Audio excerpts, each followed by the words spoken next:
You're very welcome.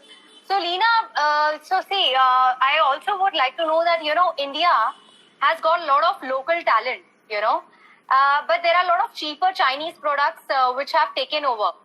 So, can you share your experiences on that? Okay, let me narrate an incident to you, that has stayed with me for a while now. I remember I was on this overseas trip, a few years back, and I walked into this beautiful looking souvenir shop, and there were so many souvenirs, and I wanted to pick up something for friends back home. And there was this beautiful mirror with kangaroos on top of it. This was Australia, and I said, okay, this is a lovely mirror that I want to carry back home and give to a dear friend. And I turned the piece around and I saw made in China. And you won't believe it, I just dropped it and walked out of that shop, because there I was in Sydney, wanting to buy something authentic, local, and as a souvenir to, a place back home, and I find a Chinese product. So, China is, of course, one bit of it, but it's more, the machine-made products that are mostly cheaper than what we call as handmade. So, the beauty that a handmade product can give you, which is, every piece being different, and, it coming from a craft that has been, perfected over the years, over generations and centuries, and, you get this beautiful piece of craft or art in front of you. That just cannot be compared with the Chinese made or the machine made products. So of course, people think that it's cheap and it's a good item to gift, but they churned out by the thousands, okay? And there's absolutely no personalization. The machine that's just churning out those products. Every product is exactly the same as the other. There's absolutely no personalization or no personality in those products. At best, you could just have something printed, a name or a logo printed, and that becomes it.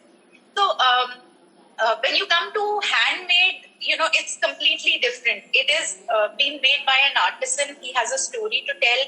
He lives somewhere, and all his experiences in life are going into that product that he's making day by day. And you can personalize it, you can customize it. So while Chinese products and machine-made products are flooding the market, of course, because of the cost, efficiencies, they manufacture in huge volumes. There's absolutely nothing that can compare with a local handmade product, and I think people have now started really appreciating that, and hopefully we will soon see our handmade products being picked up and being appreciated by a lot of people. So. They're completely two different, products, I would say, and they're beyond comparison. You cannot really compare one to the other. Absolutely, and but don't you think people who are going to buy local, okay, if they are handmade, like what I've heard from a lot of my friends and all that, absolutely handmade products have a different story to say. But don't you think handmade products are a little expensive than the Chinese products for gifting? Or you can say even if you have to buy, say, a carry bag, if you have to buy an envelope, if you have to buy a handmade one, it will be expensive of envelopes which are a little cheaper. Until it's very true, but like I said, you could buy a gift. It's completely impersonal, and the receiver who receives the gift, can very clearly make out as to what he's received. What has gone into a product that's machine made, which probably carries his name, but is not really handmade. And handmade products are slightly more expensive. I would say they need to demand that value, because the artisans at the bottom of the line who are really making that product, and spending their time and energy doing that, because every piece is made differently and separately. They deserve that incremental, that incremental money. And for that reason, I need to pay, shell out 50 rupees or 100 rupees more. I think it makes a lot more sense in me buying a product where a lot of thought and, a lot of perfection has gone in, rather than just buying something which is 50 or 100 rupees cheaper. So that is what we want discerning, buyers to understand that, while of course they are cheaper, but they are cheaper due to this reason. And you will be paying a little Right. more for a high value product. So, Leena, So if I were to ask you, can you share your experience with these artisans when you go there, and how is it? Yeah.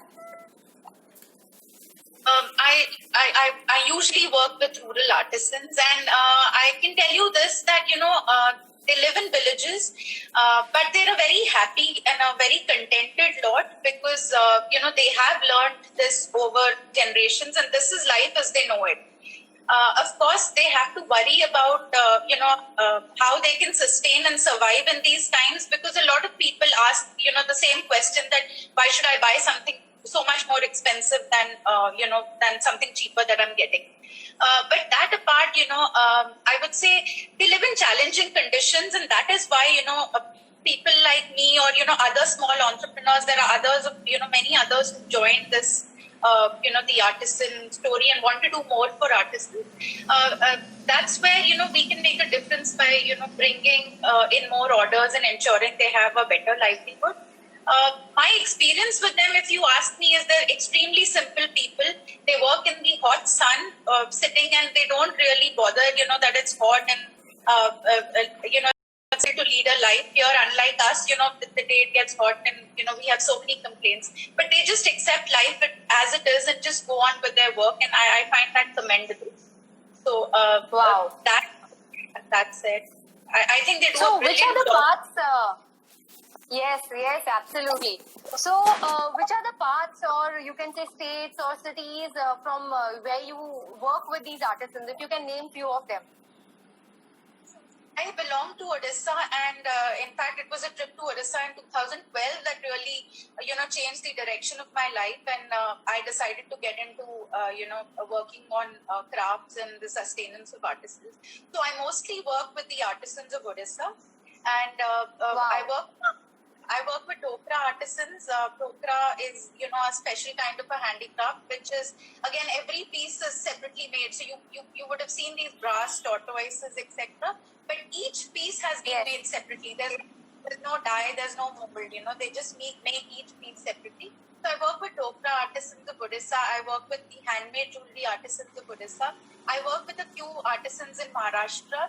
I work with a few artists in Darbhanga, Bihar, from the Madhubani work that we do. I work with an artisan in Bhopal who does, the Goan paintings for us. And mostly, these are the areas that we cover.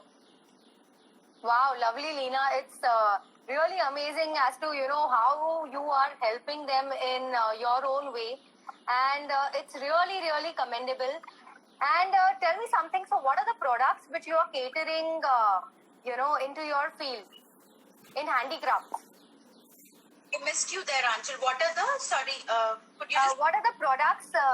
What are the products which you are catering to in handicrafts? Like, what are the products which you are, doing under Advaita? Home decor products and accessories.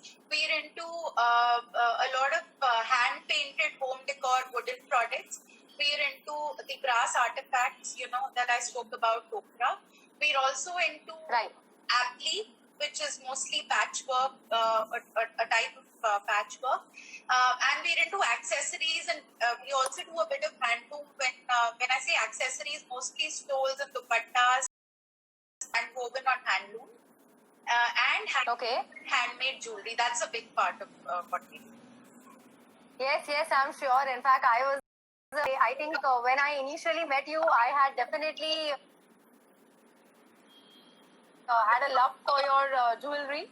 Yes, absolutely. So I have those amazing pieces with me, and I'm sure they go very well with Indian as well as with Western. So they are something great stuff what you have done, because I've seen your work and it's really very good. It's commendable. Sanjay, thank you for your kind words. Thank you so much. Yeah. So Leena, here I would also like to ask you that what are the challenges you are facing, in your field? Okay, so as an entrepreneur, somebody, one is, the fact that I'm a small entrepreneur, I have to manage a lot of things on my own. Right, like in the corporate sector, there's a support system that you have. You have somebody who does something for you. Even the smallest of things like xeroxing or writing a short note for your boss, all those things get taken care of. When you're at a certain level. But when you're on your own, as a small entrepreneur, you have to take care of every tiny detail. Right from production to the supply chain to the designing of the product to the delivery to the customer and the delivery experience. So prioritization of your role and what you should be doing, that becomes a challenge. Sometimes motivation becomes a challenge because you're working alone and the path is not easy, and that becomes a challenge. So yes, I would say that mostly also of course talking to artisans, understanding their problems, that is another story in its own, and one has to take all of that into account before you're able to really bring a product from zero into the market. So yes, those Correct. Yes. So do you think language is also a barrier for you, or you're comfortable with the language? Like, For me, I'm very comfortable with the language, though I didn't stay in Orissa when I was a child. After I really started this, my trips to Orissa became very, very frequent, and my Oriya is very fluent. So since I work with Oriya artists, wow. Yeah, I speak good Oriya. And I speak Marathi. I'm married to a Maharashtrian, so there are Marathi artisans I can very well talk to and relate with. And of course, the ones in Bihar and Bhopal and Rajasthan, thankfully they can speak a lot of good English, good Hindi, so I don't have an issue dealing with them either. Great. So great, yeah, that is superb that at least, language is not a problem for you, and I'm sure you're doing great stuff. So tell me something, how can people help and contribute to your cause? There are different ways in which people can do that. I don't expect people to really leave what they're doing, drop what they're doing, and join us and say take up the cause. But but what I definitely think is if people can understand and appreciate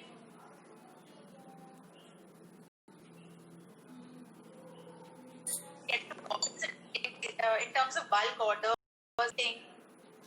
that is something that we would need help with. We require designers to help us design products that are more contemporary, because art forms and craft forms, are ancient forms, and you need to reinvent these and put them into vehicles of utility. So yes, we do require designers who can train our artisans. And of course, any kind of volunteering in terms of working with artisans or anything that can benefit them is welcome. Wow. So I think you have your website also. If people want to buy something, your jewelry or any of your stuff. So what is your website? I mean, it's easily accessible, I understand. So we are on a couple of marketplaces, and we also have our own website. Plus, like everybody else, we are active on social media, and we also take orders through Instagram and Facebook. So yes, so we're all there. But we of course are there online. We don't have an offline presence. But yes, online you will find us. If it's a website that you want to deal with or through social media, you'll find us there, and you can buy our products there. Wow, superb, Leena. And during this lockdown, have you faced any challenges, or how are you working like right now, currently, during this lockdown? Yes, the lockdown has been quite challenging, I would say, not just for myself, but most of my artisans and my weavers. So, honestly, we didn't have a single sale in the month of March and April. And that's understandable because a lot of us were, dealing with other issues that were more pressing and important. But it has affected my artisans quite a bit because, of course, there was no work, no orders. And luckily, we did a bit of fundraising, and, we did a sale, and we reached out to our followers on social media, and we were able them, tide over the crisis for some time. Hopefully now with things improving and opening up, I'm hoping that, we will soon Yes, have... I'm sure things will improve. Yes, and I'm sure that people will definitely come and help you. And most of them who are viewing this live, I'm sure post that also there will be people who will come volunteer for you, and definitely, we all are there to help you out, Leena. Yes, absolutely. उम्मीद पे दुनिया कायम है बोलते हैं. So, of course, we are all hoping that things will improve. And I'm sure it will improve. So we are positive. We are not worried really. We're positive about the outcome. Right. Great, Leena. So, it was, thank you so much for sharing your views and, speaking about your artisans, where I'm sure that everybody will be able to connect with the problems and the challenges you're facing, as well as your journey. Want to start something on the similar line, or maybe if they can help you, or maybe there are people, who can help you expand. I'm sure they'll be able to connect you or me on Insta or any of the handles. So let us see if anybody has any questions. Let us open the question round.